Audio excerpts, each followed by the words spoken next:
Sa ulo ng mga balita sa Pangasinan. Pangulong Marcos Jr. personal na bumisita sa Pangasinan. Benteng bigas meron na, patuloy na isinusulong.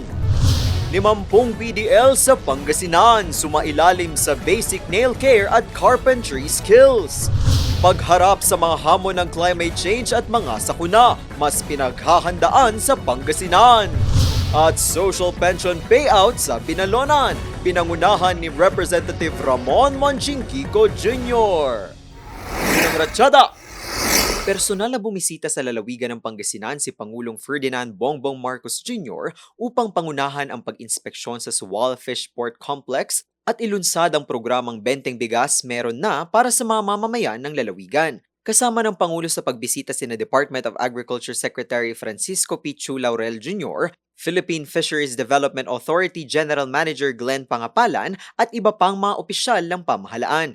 Mainit naman silang sinalubong ni Pangasinan Governor Ramon Monmon V. Gico III.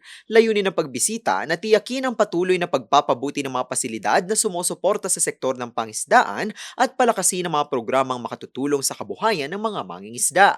Isa sa mga tampok na programa ang Benteng Bigas Meron na naglalayong makapagbigay ng abot-kayang bigas sa mga pamilyang Pilipino, lalo na sa mga mangingisda at iba pang sektor na nangangailangan ng karagdagang suporta. Inaasahan ding magdudulot ng mas maayos sa serbisyo at mas maraming oportunidad sa kabuhayan ang patuloy na modernisasyon ng Sual Fish Port Complex. Mahalagang hakbang ang mga programang ito upang mapalakas ang sektor ng agrikultura at pangisdaan habang tinutugunan ang pangangailangan ng mga mamamayan sa abot-kayang pagkain at mas matatag na kabuhayan.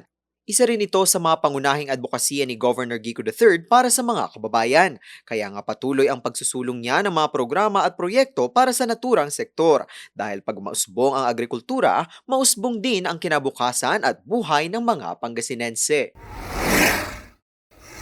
Habang may buhay, may pag-asa. Ito ang nais ipaalala ni Governor Ramon Monmon V. Gico III sa mga persons deprived of liberty o PDL sa kanilang probinsya. Kaya't para mapaghandaan ang naghihintay pang bukas para sa kanila, sumailalim mga abot sa 15 na PDL sa ilang skills training sa tulong ng TESDA. So, one day training lang ito, pero malaking tulong ito sa inyo, ano?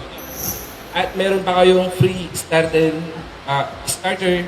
toolkit na magagamit ninyo sa trabaho, okay, or sa paglabas nyo. Isa sa mga itinuro ang basic nail care skills.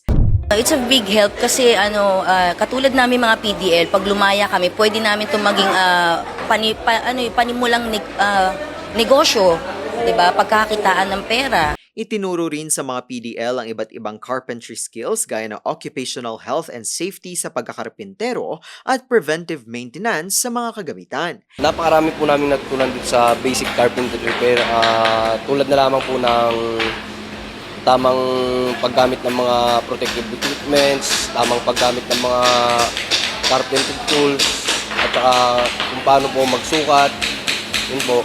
Bali, tinuruan kami kung paano bumasa ng metros. Isipin ninyo, habang nandito kayo, may buhay pa paglabas ninyo rin. Sa ilalim ng Employability Enhancement Program ng Pamahalaang Panlalawigan, sa inisyatibo na rin ni Governor Ramon Monmon V. Gico III, masisiguro na anuman ang pinagdadaanan sa buhay, patuloy na magkakaroon ng pagkakataon na magbago at magkaroon ng hanap buhay para sa mas magandang bukas.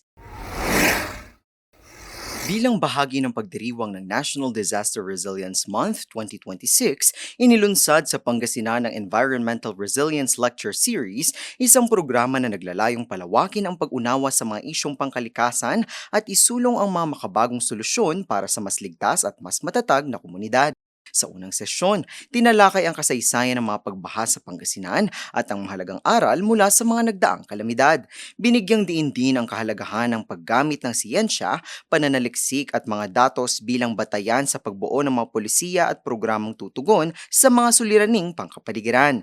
Dinaluhan ito ng mga empleyado ng pamahalang palalawigan, mga mag-aaral at mga kinatawan ng iba't ibang Municipal Disaster Risk Reduction and Management Offices sa lalawigan. Layunin ng lecture series na isulong ang isang evidence-based na pagtalakay sa mga isyong pangkalikasan upang makabuo ng mas makatotohanan at mas epektibong mga polisiya at hakbang.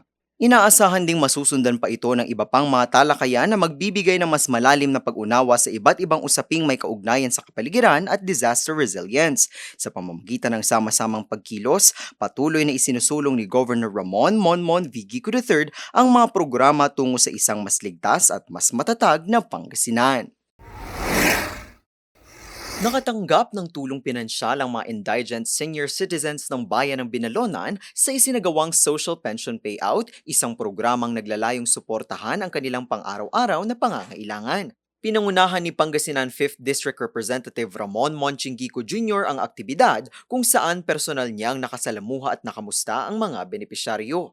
Layunin ng programa na magbigay ng karagdagang ayuda sa mga nakatatandang kabilang sa may hirap na sektor ng komunidad bilang pagkilala sa kanilang mahalagang ambag sa lipunan.